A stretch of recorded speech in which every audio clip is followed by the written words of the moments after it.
ज़रूरत नहीं है, क्योंकि मैं यकीन के साथ कहती हूँ कि आप 60% वो स्टूडेंट हैं, चाहे वो सेमेस्टर फर्स्ट के भी हों, जिन लोगों ने मुझे सुन लिया है।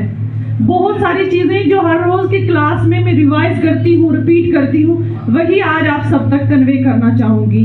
मैं प्रिंसिपल सर की डायरेक्शन पे आप लोगों को डिसिप्लिन पे कुछ कम्युनिकेट करना चाहूँगी।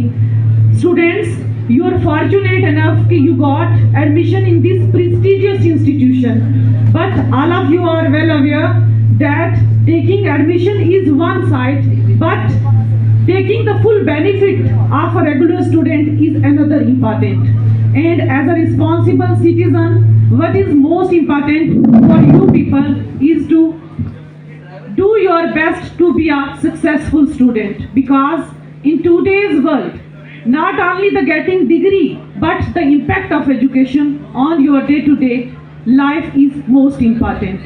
आप लोगों को सिर्फ यहाँ पे डिग्री लेने के लिए नहीं आना है, बल्कि after 13 years of regular and formal education, जब आप एक इंस्टीट्यूशन में आते हो तो आपको यहाँ पे एक अलग प्लेटफॉर्म मिलता है। जो कॉलेज का सोल पर्पस है वो है आपकी क्रिटिकल थिंकिंग।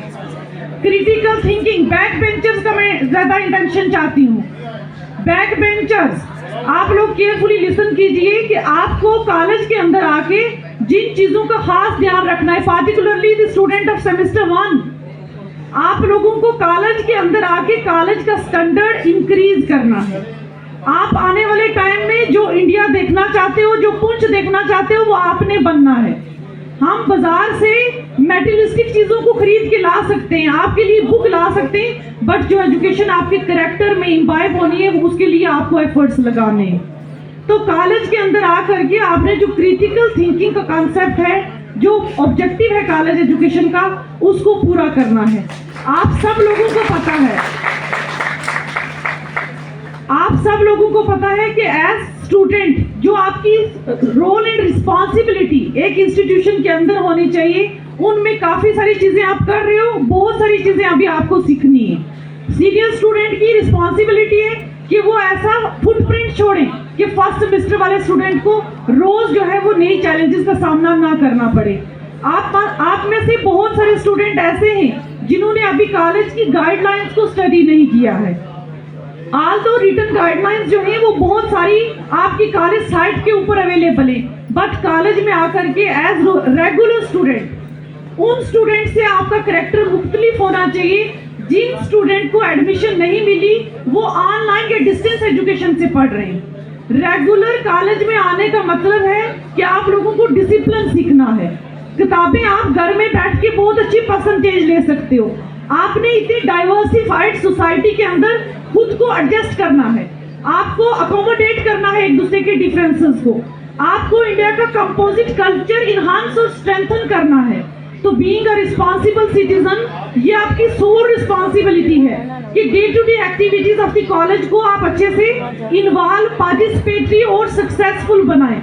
उसके अंदर जो सबसे इम्पोर्टेंट चीज है कि आप लोगों को बहुत बार देखा जाता है, बाहर जब हमारी फैकल्टी मूव होती है तो आप लोगों को कोई फर्क नहीं पड़ता कि आपके सामने से कोई सीनियर या आपका टीचर मूव हो रहा है, आप मोबाइल के बीच बहुत ज्यादा गुम हो जाते हो।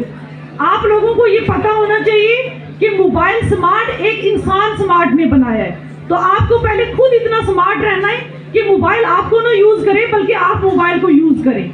आपने माइंडफुल रहना है। आज जितनी आपके पास सहूलियात हैं, जितनी आपके पास अपॉर्चुनिटी और फैसिलिटी है, उससे डबल आपके पास चैलेंज है।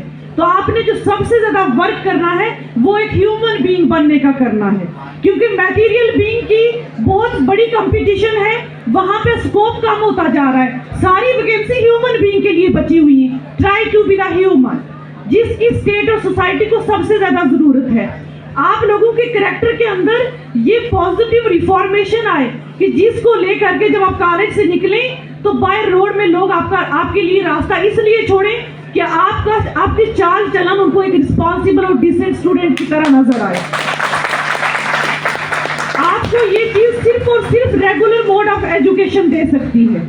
आपने इस रेगुलर मोड ऑफ एजुकेशन में इतना एक्टिवली पार्टिसिपेट करना है कि आप जस्ट और अनजस्ट के बीच में डिफरेंस क्रिएट कर सके। आप जस्ट सोसाइटी खुद क्रिएट करोगे।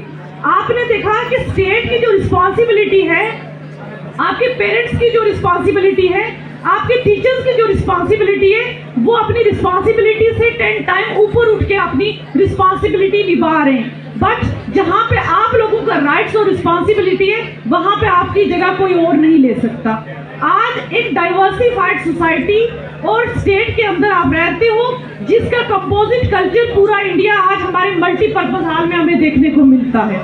You people are fortunate enough कि many of you are sitting and many among you are standing, but no one is compelling you to sit and stand because you are the citizen of democratic world where you people are feeling the concept and essence of equality। और इस equality के अंदर आपने अपनी opportunities को इतना अच्छे से इस्तेमाल करना है कि वो आज जो आप बैठ के यूएसए, कनाडा और ऑस्ट्रेलिया के सिटीजन बनना चाहते हो, वो सारे सपने आपने यहाँ पे लाने, क्योंकि आप माइग्रेट हो सकते हो मगर आपकी स्टेट अपनी टोपोग्राफी नहीं चेंज कर सकती। आपकी स्टेट आपकी वजह से एडवांस हो सकती है। आज अगर आपके पास एक्सपोजर है, आपने एक्सपोजर का राइट बेनिफिट लेने के लिए अपनी प्रायोरिटीज को सेट करना है। 24 आवर्स जो एक दिन के अंदर ही, पूरी दुनिया में 24 आवर्स का ही एक दिन है, और इन 24 आवर्स में अगर स्मॉल एलीट ग्रुप स्पेस पे पहुंच रहा है तो आपको अपना राइट वर्क करने में कहां पे चैलेंज का सामना करना पड़ रहा है। सिर्फ प्रॉब्लम इतनी सी है कि आप लोगों को प्रायोरिटीज सेट करना नहीं आ रही, आप चीजों को प्लान नहीं कर पा रहे, आप उनको स्ट्रेटेजिकली हैंडल नहीं कर पा रहे। तो आपने कोशिश करनी है कि ये जो स्टूडेंट लाइफ है, ये you are the youth of the nation, you